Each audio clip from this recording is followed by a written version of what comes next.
Hare Nama, Hare Nama eva kevalam, Kalo nasteva, nasteva, nasteva gatiranyata.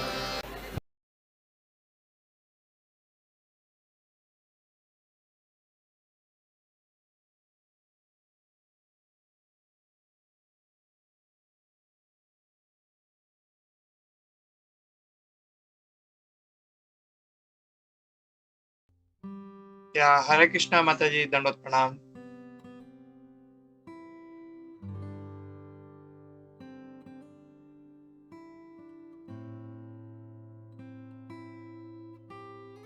Hare Krishna. Thank you so much Sarvarupa Yamuna Devi Dasi माता जी। हरे कृष्णा। प्रभुपाद की जय। Start with the prayers. हम prayer से शुरुआत करेंगे। हरे कृष्णा। ओम नमो भगवते वासुदेवाय। ओम नमो भगवते वासुदेवाय। ओम नमो भगवते वासुदेवाय। नारायणं नमस्कृत्यं नरं चैव नरोत्तमं देवीं सरस्वतीं व्यासं ततो जयमुदीरयेत्। अष्टप्रायेषु अभद्रेषु नित्यं भागवत सेवया भगवती उत्तम श्लोके भक्तिर्भवति नैष्ठुकी। नमां विष्णुपादाय कृष्णप्रेष्ठाय भूतले श्रीमते भक्तिवेदांत स्वामिनिति नामिने। नमस्ते सारस्वते देवी गौरवाणी प्रचारिणे निर्विशेष शून्यवादी पाश्चात्य देशतारिणे। जय श्री कृष्ण चैतन्य प्रभु नित्यानंद श्री अद्वैत गदाधर श्रीवासादि गौर भक्त वृंद। हरे कृष्णा कृष्ण कृष्णा हरे हरे, हरे राम राम राम हरे हरे। हरे कृष्ण महामंत्र की जय। शिल प्रभुपाद की जय। हरे कृष्णा। प्रभु जी, मेरा आवाज आ रहा है सही प्रभु? यस प्रभु, क्लियर है। थैंक यू प्रभु। हरे कृष्णा।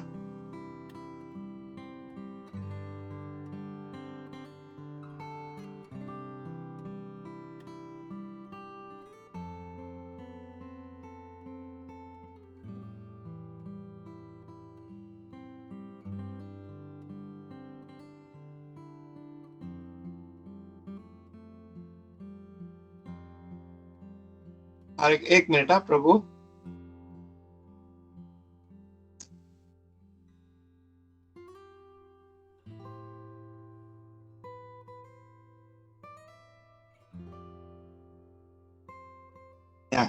तो आज हम देख रहे तीसरे स्कंद का 12वां अध्याय, श्लोक क्रमांक 12, 13 और 14।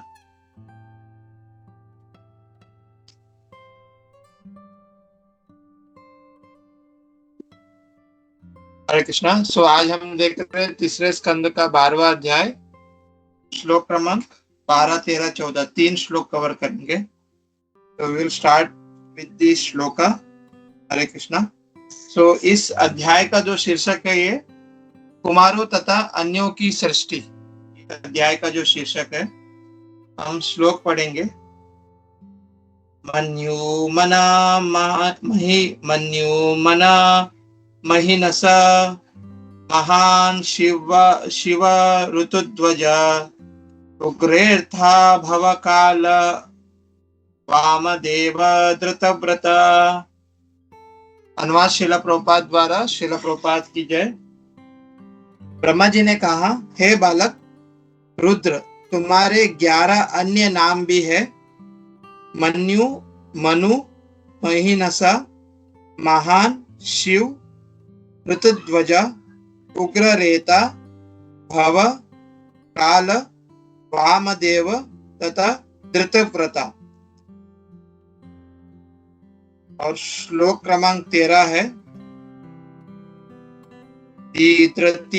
रसला उमा निवृत्ता सर्पी इला अंबिका इरावती स्वद दीक्षा रुद्राणय रुद्रते स्त्रियः।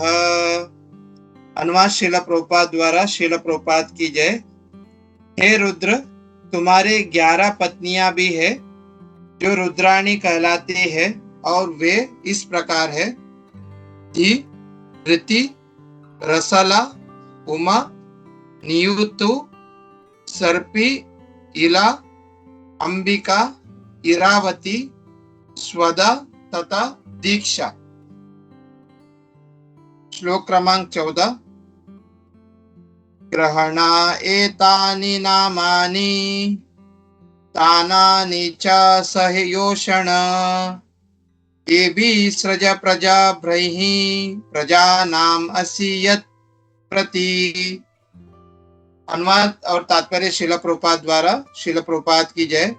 हे बालक, अब तुम अपने तथा अपनी पत्नियों के लिए मनोनीत नामों तथा स्थानों को स्वीकार करो, और चूंकि अब तुम जीवों के स्वामियों में से एक हो, अतः तुम व्यापक स्तर पर जनसंख्या बढ़ा सकते हो। तात्पर्य एक छोटा तात्पर्य है, प्रभुपाद जी ने यहाँ पे लिखा है, तो हम वो भी पढ़ लेंगे। तात्पर्य: रुद्र के पिता के रूप में ब्रह्मा ने अपने पुत्र के लिए पत्नियों, उसके लिए वासस्थान तथा उनके नामों का भी चयन किया। यह स्वाभाविक है कि पुत्र अपने पिता द्वारा चुनी गई पत्नी को स्वीकार करे, जिस तरह वह अपनी पिता द्वारा रखे नामों को या पिता द्वारा प्रदत्त संपत्ति को स्वीकार करता है। संसार के जनसंख्या बढ़ाने का यही सामान्य तरीका है। दूसरी ओर चारों कुमारों जिन्होंने अपने पिता की भेंट को स्वीकार नहीं किया, क्योंकि वे बहुत से पुत्र उत्पन्न करने का कार्य की अपेक्षा बहुत उच्च पद पर थे। जिस तरह पुत्र उच्च उद्देश्यों के लिए अपने पिता के आदेशों को अस्वीकार कर सकता है, उसी तरह पिता उच्च उद्देश्य के लिए जनसंख्या बढ़ाने में अपने पुत्रों का पालन करने से इनकार कर सकता है। हरे कृष्णा। श्रील प्रभुपाद की जय। हरे कृष्णा। ओम ज्ञानतिमिरान्धस्य ज्ञानाञ्जनशलाकया चक्षुरुन्मीलितं येन तस्मै श्रीगुरवे नमः। नमो विष्णुपादाय कृष्णप्रेष्ठाय भूतले श्रीमते भक्तिवेदांत स्वामिनिति नामिने। नमस्ते सारस्वते देवी गौरवाणी प्रचारिणे निर्विशेष शून्यवादी पाश्चात्य देशतारिणे। जय श्री कृष्ण चैतन्य प्रभु नित्यानंद श्री अद्वैत गदाधर श्रीवासादि गौर भक्तवृंद। हरे कृष्णा कृष्ण कृष्ण हरे हरे, हरे राम राम राम हरे हरे। कम करोति वाचालं पंगुं लंघयति गिरिं यत्कृपातमहं श्री गुरुं दीनतारिणं परमानंद माधवं श्री चैतन्येश्वरम्। हरे कृष्णा। तो आज का जो 3 श्लोक है तीसरे स्कंद का 12वां अध्याय का, तो जिसमें कुमारों तथा अन्यों की सृष्टि के बारे में बताया गया है। तो मैं जो कुछ जो वरिष्ठ भक्तों के मुखारबिन से सुना वो यहाँ पे बोलने का प्रयास करता हूँ। हरे कृष्ण। तो हमने जैसे कि कल जो माताजी थे नित्यलीला माताजी ने बहुत अच्छे से हमें वो जो श्लोक है 11वां नंबर श्लोक, माताजी ने 10 और 11वां श्लोक कवर किया था। तो बहुत अच्छे से उस श्लोक को कवर किया माताजी ने, जिसमें हमने ये देखा कि किस प्रकार से हम देखते आएंगे इस अध्याय में, तो किस प्रकार से जो ब्रह्मा जी ने जब सनत कुमारों को बोला कि आप संतान उत्पत्ति कीजिए और इस ब्रह्मांड को आगे बढ़ाइए करके उन्हें आदेश दिया हुआ था ब्रह्मा जी ने सनत कुमारों को। पर ये जो चतुर कुमार जो थे, उन्होंने इसको मना किया। फिर इस पर ब्रह्मा जी जो थे वो बहुत क्रोध, उनमें बहुत क्रोध उत्पन्न हुआ। उन्होंने उस क्रोध को कंट्रोल करने का चाहा, पर उस क्रोध इतना वेग था उस क्रोध का, तो उनके जो भ्रुकुटी से रुद्र का उत्पन्न होता है। फिर वहां पे ब्रह्मा जी वहां पे उनका नामकरण करते हैं, उनका नाम रखते हैं रुद्र करके। फिर उन्हें 11 स्थान देते हैं। जैसे कि हमने कल जो 11वां नंबर जो श्लोक था उसमें हमने देखा कि इस तरह से हर एक जो जगह है जहाँ पे रुद्र को ब्रह्मा जी स्थान देते हैं। और प्रभुपाद जी ने बहुत अच्छे से उसका वर्णन किया पर्पट में कि कैसे जब हमें मतलब उड़ने जैसे कि हवा में उनको स्थान दिया, तो जब हवा का जो वेग है, मतलब हवा कितना वेग से आता है, तो उसमें वो जो रुद्र का वहां पे उत्पत्ति होती है। तो उस तरह से प्रभुपाद जी ने बहुत अच्छे से अपना जो पर्पट है, जो पर्पट में बहुत अच्छे से हमें समझाया, हर एक स्थान के बारे में प्रभुपाद जी ने वहां पे समझाया था। 11वां नंबर का जो पर्पट है उसमें। फिर यहाँ पे अगर हम देखें, यहाँ पे जो आज का जो 12वां नंबर श्लोक है, उसमें ब्रह्मा जी ने ऑलरेडी नाम दिया हुआ है रुद्र करके, पर उसके साथ ही ब्रह्मा जी यहाँ पे उन्हें और 11 नाम भी बोलते हैं, 11 नाम भी प्रदान करते हैं ब्रह्मा जी रुद्र को।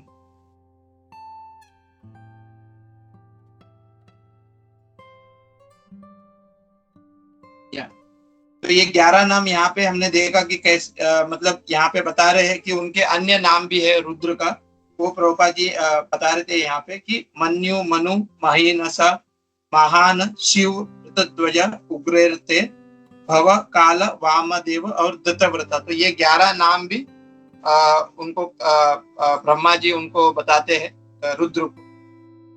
फिर उसके बाद जब ये 13वां जब श्लोक आता है, जो 13वां नंबर का श्लोक है, जिसमें ब्रह्मा जी रुद्राणियों का भी सृष्टि यहाँ पे करते हैं और रुद्र को ये रुद्राणियों को स्वीकार करने के लिए आदेश देते हैं। फिर उसका वो भी नाम यहाँ पे इस 13वां नंबर के जो श्लोक है उसमें बताया, हर एक नाम बताते हैं। फिर उसके बाद जो 14 नंबर का जो श्लोक है उसमें फिर ब्रह्मा जी रुद्र को जो आदेश देते हैं कि ये जितने भी जो स्थान हमने आपको प्रदान किया है, उसके साथ जो रुद्राणियां हैं आपको हमने प्रदान किया है, तो उसको आप स्वीकार करिए और अपने स्वभाव के अनुसार अपनी पत्नियों को भी स्वीकार करिए करके ब्रह्मा जी यहाँ पे रुद्र को आदेश देते हैं। तो यहाँ पे अगर हम देखें तो ब्रह्मा जी जो है, जो रुद्र जो है, उनको अपना आगे का कार्य बताते हैं कि आपको ये जो स्थान प्रदान किया है, ये जो रुद्राणियां है आपको प्रदान किया है, तो ताकि आप ये जो जनसंख्या है इसको आप बढ़ाइए। तो यहाँ पे मतलब यहाँ पे बता रहे इस 14 नंबर के जो अनुवाद है, इसमें बता रहे कि ये बहुत व्यापक स्तर पर है, क्योंकि आपको जनसंख्या बढ़ाना है और क्योंकि ये पूरा जो ब्रह्मांड है, ये जो 14 लोक है, इसको आपको कवर करना है, तो आपको कितना आपको जनसंख्या बढ़ाना पड़ेगा। तो वो यहाँ पे ब्रह्मा जी रुद्र को बता रहे हैं। तो तात्पर्य में प्रभुपाद जी एक दो पॉइंट के ऊपर हाईलाइट करते हैं। एक तो नॉर्मली जैसे कि इस भौतिक जगत में जो आज हम जो जगत देखते हैं, जिसमें माता पिता है वो अपने बच्चे का भरण पोषण करते हैं, और सबसे पहला जब बच्चे जब आते हैं तो सबसे पहला उनका नामकरण होता है। तो वह जो नामकरण है वो अपने माता पिता ही उनको प्रदान करते हैं वो नामकरण। तो हम देखते हैं कि पहले जब लोग थे वो क्या करते थे कि ये नामकरण का जो संस्कार है उसमें गुरुओं को बुलाते थे, ऋषि मुनियों को बुलाते थे घर पर, या फिर उसके द्वारा ही वो गुरु और ऋषि मुनि के द्वारा वो नामकरण का संस्कार को पूरा करते थे।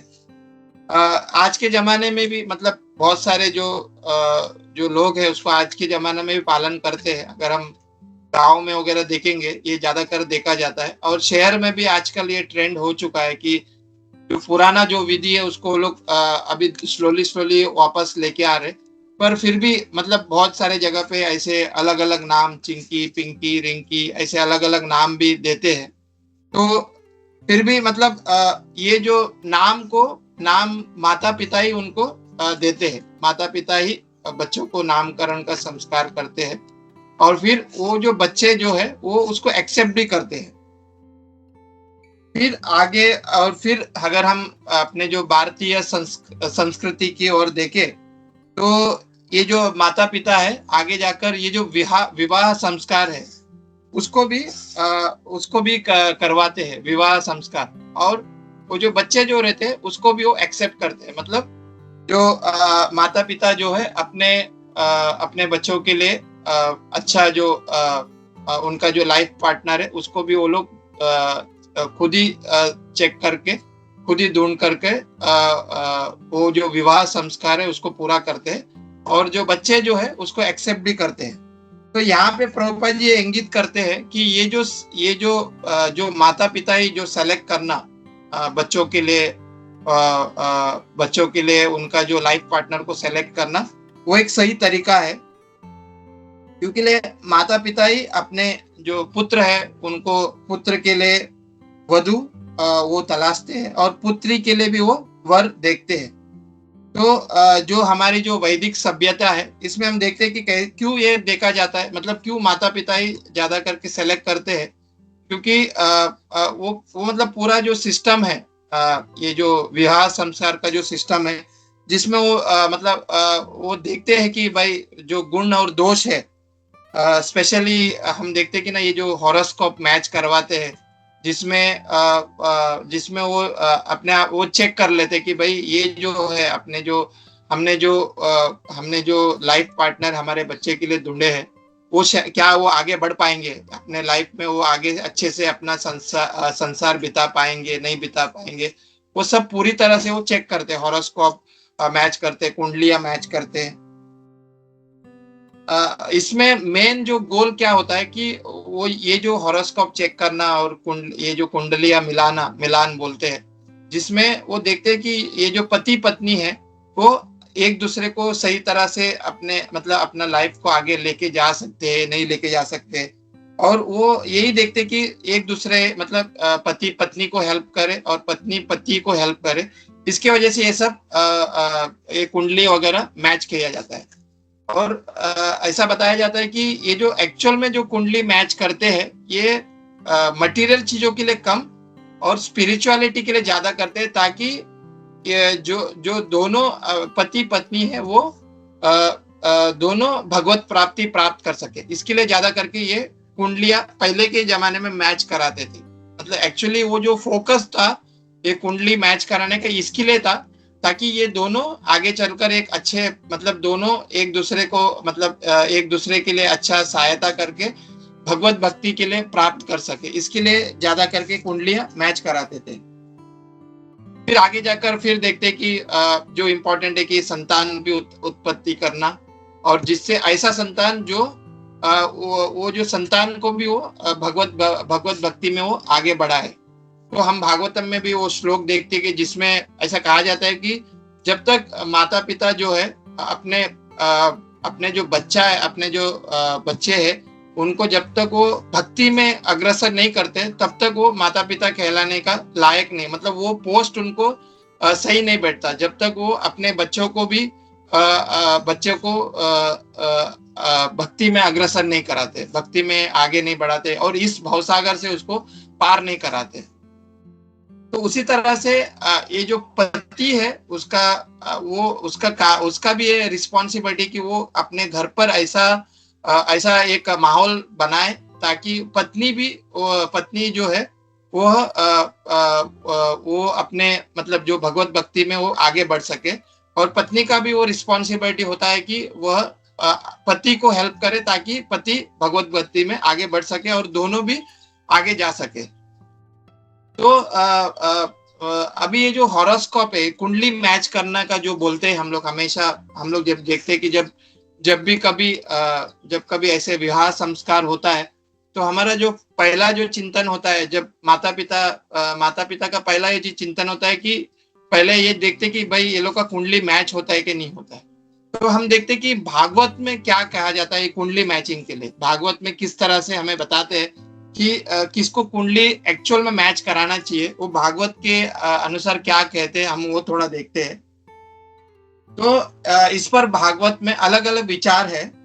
जैसे कि हमारे जो आचार्य गण है श्रीला भक्ति सिद्धांत सरस्वती ठाकुर महाराज, वो कहते हैं कि ये जो एस्ट्रोलॉजी जो है ये एक साइंस है, एक्चुअली एक साइंस है। इसमें मतलब जैसा साइंस को हम मान लेते हैं, साइंस को हम यकीन करते हैं, उसी तरह से ये जो एस्ट्रोलॉजी है ये भी एक साइंस है।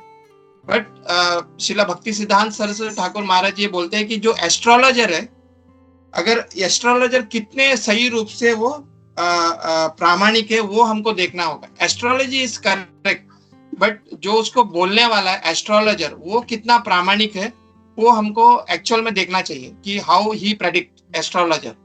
तो इसलिए भागवत में यहाँ पे शास्त्रों में 3 प्रकार की शादियों का वर्णन हम देखते हैं।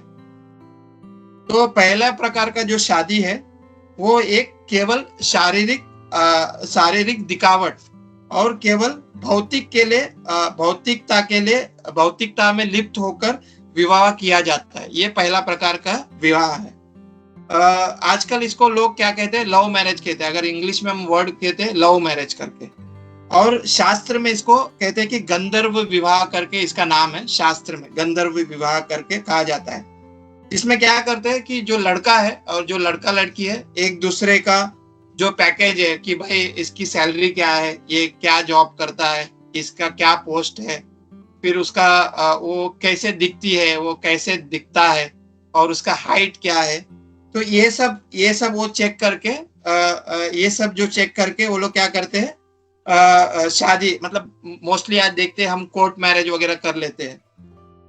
और अगर इनकेस अगर माता पिता मान गए तो फिर वो अरेंज मैरिज कर लेते हैं, अरेंज मैरिज भी कर लेते हैं। और फिर बोलते हैं कि ये जो शादी है तो ये है 3rd कैटेगरी में आता है। ये शादी जिसमें कुंडली नहीं मिलाया जाता है, पर इट शुड बी सक्सेस। ये शायद सक्सेस भी हो सकता है और शायद सक्सेस भी नहीं हो सकता है। ये कभी सक्सेस भी हो गया ये शादी और कभी फेल भी हो जाता है। तो यह पहला प्रकार की शादी है। फिर दूसरा प्रकार का जो विवाह है इसको बोलते हैं वर्णाश्रम की प्रणाली में, वर्णाश्रम के प्रणाली के आधार पर किया गया विवाह। तो इसमें जैसे कि हमारे जो 4 वर्ण ब्राह्मण, क्षत्रिय, वैश्य और शूद्र, और जो 4 आश्रम जो है ब्रह्मचारी, गृहस्थ, वानरप्रस्थ और सन्यास। तो ये जो वर्णाश्रम की प्रणाली के अंदर जो विवाह करते हैं, तो इसमें क्या करते हैं, जो माता पिता है ज्यादा अधिकतर क्या करते हैं, जो संस्कार को लेकर, जैसे कि वो लोग उसके ऊपर ज्यादा करके डिस्कस करते हैं। इसको कहते हैं अरेंज मैरिज। और इसमें बेसिकली क्या देखा जाता है, एक तो जाति कि भाई सामने वाले की जाति क्या है, वो कौन से कुल में है, और वो कौन से गोत्र में, स्पेशली कौन से कुल में है, तो वो चेक किया जाता है। ये जो वर्णाश्रम जो प्रणाली है इसमें ये ऐसा चेक किया जाता है, और इसी आधार पर विवाह तय किया जाता है। तो भागवत के अंदर इस जो वर्णाश्रम प्रणाली का जो विवाह है इसमें 2 टाइप आता है भागवत में। एक आता है अलोम विवाह और एक प्रतिलोम विवाह। तो अलोम विवाह जैसे कि एक ब्राह्मण कुल का एक लड़का है और उसने समझे कि ब्राह्मण कुल के लड़की से उसने शादी कर ली, या फिर वो क्या करेगा, ब्राह्मण कुल से नीचे उतरकर क्षत्रिय कुल के एक लड़की से अगर वो शादी करता है, जैसे कि वो लड़का जो है क्षत्रिय कुल की लड़की को हाथ पकड़कर अपने गोत्र में वो मिला लेता है। क्षत्रिय से वो ब्राह्मण कुल में आ जाती है। और जो क्षत्रिय कुल का लड़का है वो क्या करता है, वैश्य कुल की लड़कियों के हाथ पकड़कर वो अपने गोत्र में मिला लेता है। तो इसको क्या कहते हैं, अलोम विवाह कहते हैं। जो गोत्र है वो ऊपर की ओर, क्षत्रिय से वो ब्राह्मण की ओर जाता है, और जो वैश्य है वो क्षत्रिय के कुल में आ जाते हैं। तो इसको कहते हैं अलोम विवाह करके कहते हैं। और जो प्रतिलोम विवाह है, जो अगर कोई क्षत्रिय कुल की लड़का है वो क्या करता है, ब्राह्मण कुल की लड़कियों को नीचे की ओर खींचता है। तो वह क्षत्रिय कुल का जो लड़का है वो ब्राह्मण कुल की लड़की को अपने गोत्र में लेके आता है। तो इसको कहते हैं प्रतिलोम विवाह। तो शास्त्र में प्रतिलोम विवाह को मान्यता नहीं दिया गया कि भाई आप दूसरे जो आपके ऊपर के जो कुल के जो है उनको आप नीचे की ओर लेके आ रहे हैं, तो उसको मान्यता नहीं दी गई। ये वर्ण आश्रम की प्रणाली में जो विवाह करते हैं। तो ये जो अलोम विवाह जो है इसमें स्पेशली कहते हैं कि ये जो कुंडली जो मिलाने को बहुत इम्पोर्टेंस है, मतलब कुंडली वो आवश्यकता है मिलाने का। क्योंकि इसमें क्या होता है कि जो लड़का है वो भी जॉब करता है, लड़की भी जॉब करती है, और कभी कभार वो मंदिर में जाते हैं, जैसे कि पूजा पाठ करके आ जाते हैं। तो इसमें कहते हैं कि स्पेशली बोलते हैं कि ना स्पेशली कुंडली मिलाना बहुत जरूरी है। क्योंकि ये जो नौ ग्रह का जो दोष है, इसमें ज्यादा करके उन लोग को नौ ग्रह का दोष लगने का चांस ज्यादा होता है। और उसके वजह से ये बोलते कि एटलीस्ट वो उसमें वो 36 के 36 गुण मिला ले। ये जो वर्णाश्रम की प्रणाली में जो लोग रहते हैं, एटलीस्ट 36 के 36 गुण मिलाने के लिए कहते हैं। मुख्य रूप से बोलते हैं कि अगर कोई जैसे कि मनुष्य गण, देव गण और राक्षस गण, अगर समझो कि भाई लड़का राक्षस गण की प्रवृत्ति में है और लड़की जो है वो देव गुण की प्रवृत्ति में है, तो दोनों मैच नहीं हो पाएगा। तो उसके लिए कुंडली मिलाना बहुत जरूरी है। फिर उसके बाद बहुत लोग मंगल दोष, नाड़ी दोष ये सब देखते हैं। तो स्पेशली इसमें कुंडली मिलाना बहुत जरूरी है, ये वर्णाश्रम प्रणाली के जो लोग रहते हैं उसमें। फिर तीसरा जो कैटेगरी है वो है वैष्णव जो होते हैं, जो वर्णाश्रम को जो वर्णाश्रम से जो ऊपर जो रहते हैं, जो स्पेशली जो हरे कृष्ण महामंत्र का जप करते हैं, जिसमें लड़का और लड़की का जो फोकस है, मतलब उनका गोल एक ही रहता है और उनका जो लक्ष्य एक रहता है कि भाई भगवान कृष्ण को प्रसन्न करना है।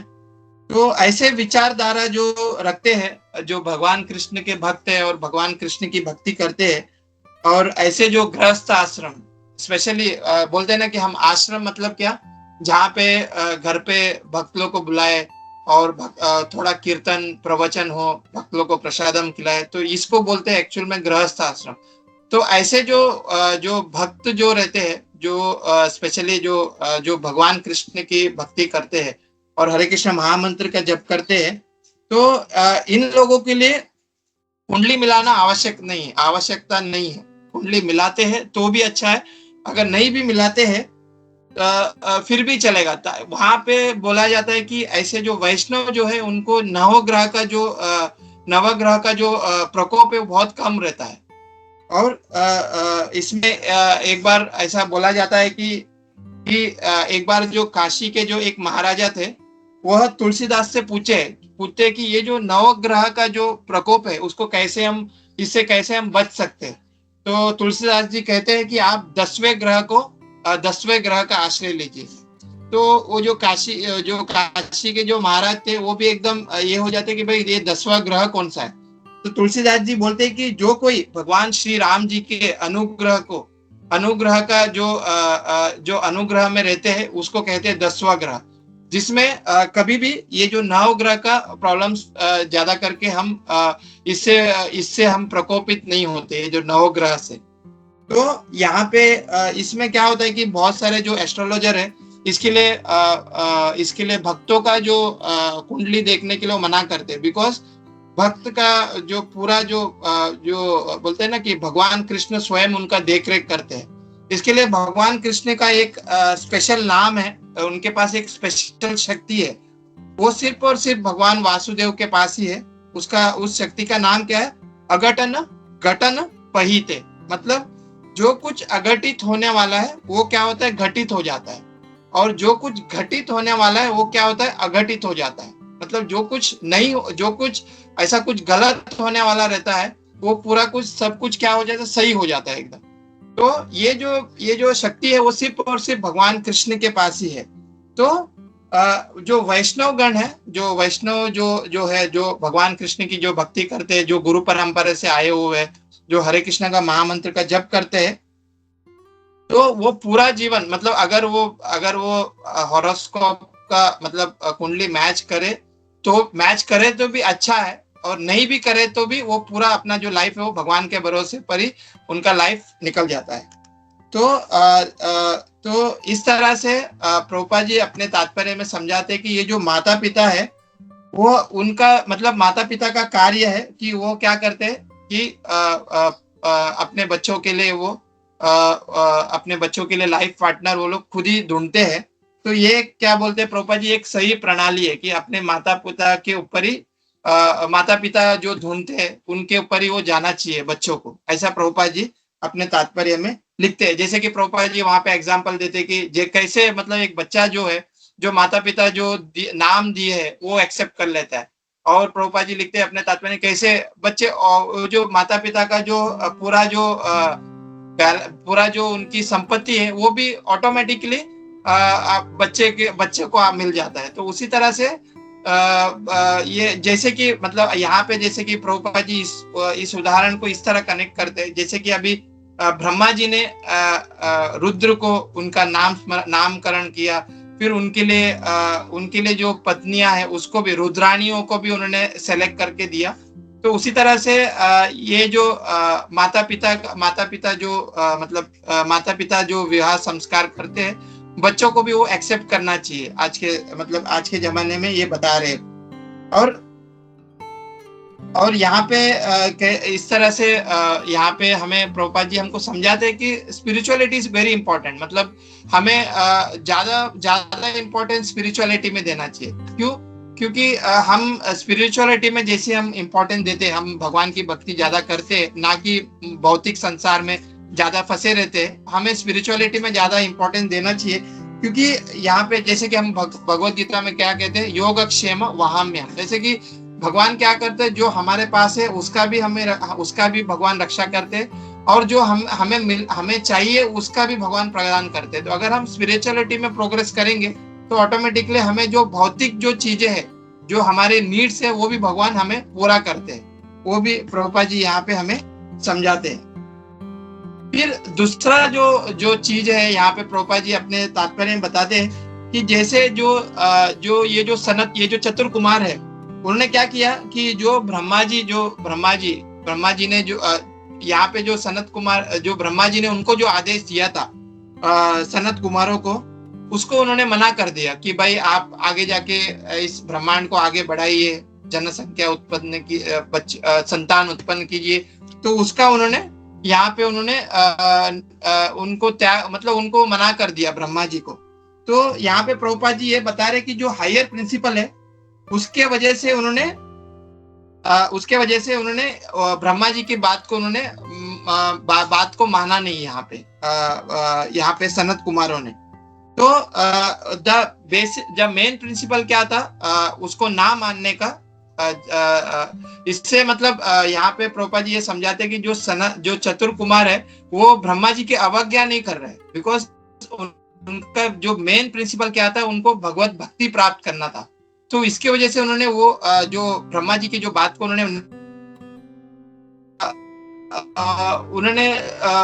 भगवत भक्ति के ऊपर ज्यादा मतलब वो मार्ग के ऊपर ज्यादा उन्होंने फोकस किया।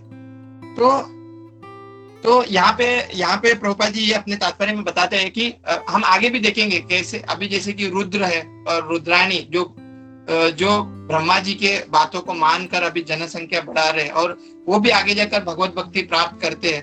और उसी तरह से हम आगे भी देखते हैं कि जैसे कर्दम मुनि और देवहूति की भी प्रसंग आता है, और दिति और कश्यप मुनि का भी जो प्रसंग आता है, जिसमें हम देखते हैं कि जो गृहस्थ में रहकर भी हम कैसे भगवत भक्ति प्राप्त कर सकते हैं। और यहाँ पे जो चतुर कुमार जो थे, उन्होंने एक स्टैंडर्ड सेट किया था कि भाई हमें यही मतलब ब्रह्मचारी आश्रम में आगे बढ़कर हमें भगवत भक्ति प्राप्त करना है। बट हम आगे देखेंगे कैसे गृहस्थ आश्रम में भी रहकर हम भगवत भक्ति प्राप्त कर सकते हैं। तो इस तात्पर्य में यही बताया जाता है कि जो ब्रह्मा जी का जो आदेश है, जो चतुर कुमारों ने नहीं माना था, उसको फिर क्या किया, जो आदेश जो चतुर कुमारों को जो दिया था ब्रह्मा जी ने, अभी वो रुद्र को दे रहे, और उन्होंने रुद्र को पूरा व्यवस्था करके दिया कि भाई आपको ये स्थान है, आपके लिए ये रुद्राणियां है, अभी आपको जनसंख्या बढ़ाना है और इस संतति उत्पत्ति करना है, और इस ब्रह्मांड को आगे बढ़ाना है और जनसंख्या को आगे बढ़ाना है करके प्रभुपाद जी अपने तात्पर्य में समझाते हैं। तो मैं यहीं पे अपने वाणी को विराम दूंगा, और मैं थोड़ा सा कुछ अलग टॉपिक पे थोड़ा बोल गया, जैसे कि यहाँ पे वो स्पेशली यहाँ पे वो माता पिता के ऊपर बात आई कि भाई माता पिता क्यों अपने बच्चों को, मतलब उनका वो जो रिस्पॉन्सिबिलिटी है वो क्यों अपना मतलब वो निभाते हैं माता पिता, और बच्चे को जो है वो उसको एक्सेप्ट करना चाहिए। जिस तरह से प्रोपा जी यहाँ पे बता रहे कि क्योंकि माता पिता जो है वो हमें सही गाइडेंस देंगे, पर यहाँ पे हमें ये भी देखना है कि it should be in the spiritual मतलब ये स्पिरिचुअलिटी में ज्यादा हमें फोकस होना वो इम्पोर्टेंट है, ना कि हम मटेरियल में ज्यादा फोकस हो, वो नहीं होना चाहिए। हमें स्पिरिचुअलिटी में ज्यादा फोकस होना चाहिए। तो वो प्रभुपाद जी अपने तात्पर्य में समझाते हैं। तो मैं यहीं पे अपनी वाणी को विराम दूंगा, और मैं चाहता हूँ कि अपने जो स्पीकर्स है वो भी इस श्लोक के ऊपर कुछ ऐड करें। हरे कृष्णा, श्रील प्रभुपाद की जय। हरे कृष्णा, श्रील प्रभुपाद।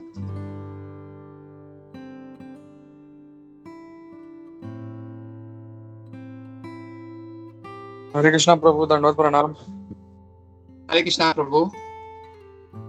बहुत अच्छा सेशन था प्रभु। बहुत आपने मतलब थीम बहुत अलग चूज किया प्रभु, नेमिंग सेरेमनी, और उसमें मतलब बहुत कुछ सुनने मिला, बहुत सारा नया इंफॉर्मेशन मिला प्रभु। एंड प्रभु, सो माय पॉइंट्स वर, मेरे पास ज्यादा पॉइंट्स नहीं है बट एक दो पॉइंट्स है प्रभु। कि जो ये रुद्र है, कि रुद्र का अर्थ ही आपने भी बताया था कि जो रोता है, तो इसलिए उनका नाम रुद्र है।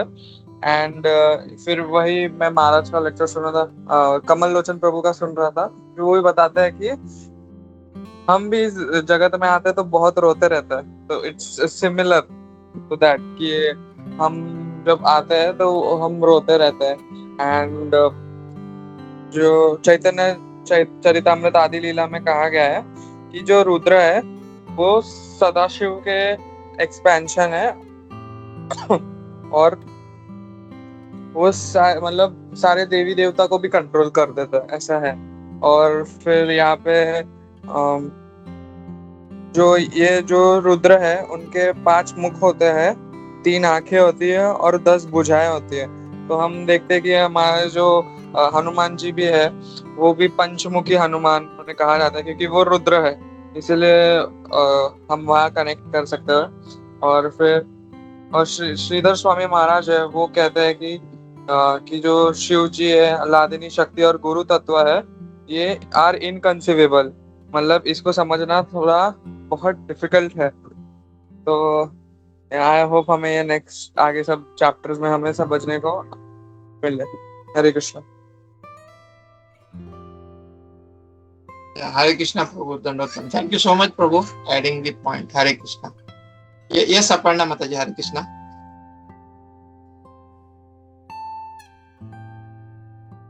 हरे कृष्णा प्रभु जी, दंडवत प्रणाम। सभी भक्तों के चरणों में दंडवत प्रणाम। प्रभु जी बहुत सुंदर क्लास था, आप तो बहुत अच्छी क्लास देते हो, और ये बहुत सुंदर तरीके समझाते हैं प्रभु। और हमें जो आज क्लास में ये 3 प्रकार के बारे में आप बताए, और फिर माता पिता का जो रोल बहुत इम्पोर्टेंट है, क्योंकि हमें अभी बहुत सारा अभी जनरेशन्स में कोई माता पिता का बात मानते नहीं है, और बाद में प्रॉब्लम में आता है, शादी करते हैं, उनका बहुत कुछ देखते नहीं। तो माता पिता जो देते हैं वो मतलब चाहिए, जैसे कि प्रभुपाद ने बताया अभी प्रभु जी कि हमेशा अपना चिल्ड्रन को समझते हैं, और उनको क्या अच्छा है क्या अच्छा नहीं है ये समझ के हर सब कुछ उनके लिए करते हैं। तो सभी को, बच्चे लोग को ये एक्सेप्ट करना चाहिए, अपना माता पिता की बात मानना चाहिए। और जो प्रभु जी आपने बताया ये बहुत इम्पोर्टेंट था कि स्पिरिचुअल लेवल से कुछ देखना चाहिए, हमें हमेशा मटेरियल लेवल से नहीं देखना चाहिए। स्पिरिचुअली कैसे एक शादी से कैसे वो आगे बढ़ सके, स्पिरिचुअली कैसे अच्छी तरह से भगवत भक्ति करे और सारा रिस्पॉन्सिबिलिटीज निभाए, तो ये माता पिता को भी देखना चाहिए और बच्चों को ये समझ के आगे बढ़ना चाहिए। और प्रभु जी आपने ये रुद्र के बारे में जो बताया, रुद्र 11 रुद्रा है, उनका रुद्रानी भी ब्रह्मा जी ने सिलेक्ट किया, तो ब्रह्मा जी के बात मान के रुद्र ने ये अपना कार्य संभाला। और और प्रभु आपने बताई जो वैष्णव के बारे में कि वैष्णव का वर्णाश्रम और हॉरोस्कोप ये सब कुंडली मिलाना जरूरत नहीं है, क्योंकि वैष्णव भगवान का मतलब चरण आश्रित हो गया है, भगवान को संपूर्ण समर्पित है। तो इसीलिए वैष्णवी जो होता है वो जानते हैं उन लोग का एक ही फोकस है लाइफ में, ताकि भगवत भक्ति कैसे भगवान को जाए, कैसे भगवत सेवा करे, भक्ति करे। तो वैष्णव का इतना प्रॉब्लम शायद नहीं होता, क्योंकि दोनों का एक ही एम रहता है कि हमें अच्छी तरह से संसार को सुंदर तरीके से करना है और भगवत भक्ति से सब कुछ करना है। कृष्ण को सेंटर में रखते हुए सब रिस्पॉन्सिबिलिटी सब कुछ करना चाहिए।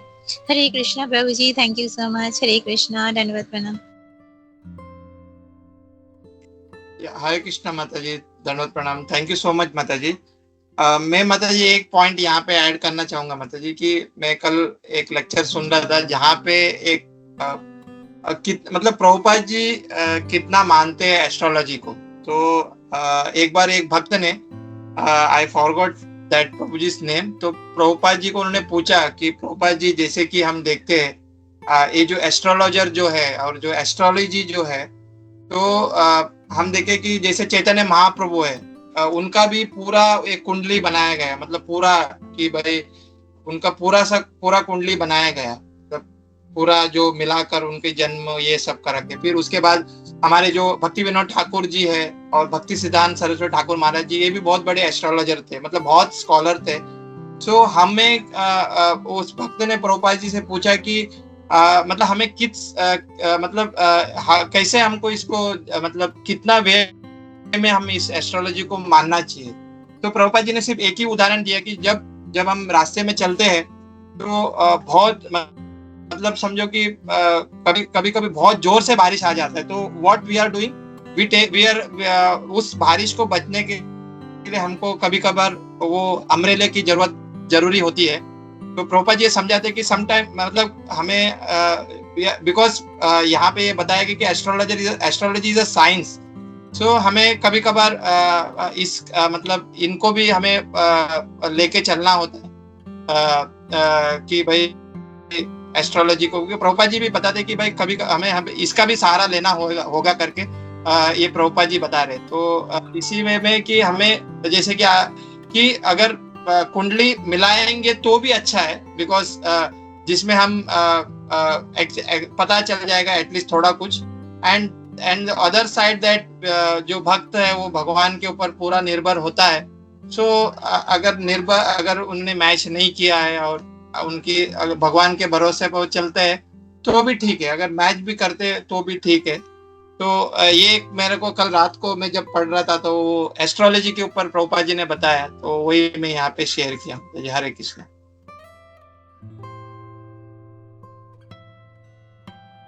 थैंक यू प्रभु, थैंक यू। हरे कृष्णा।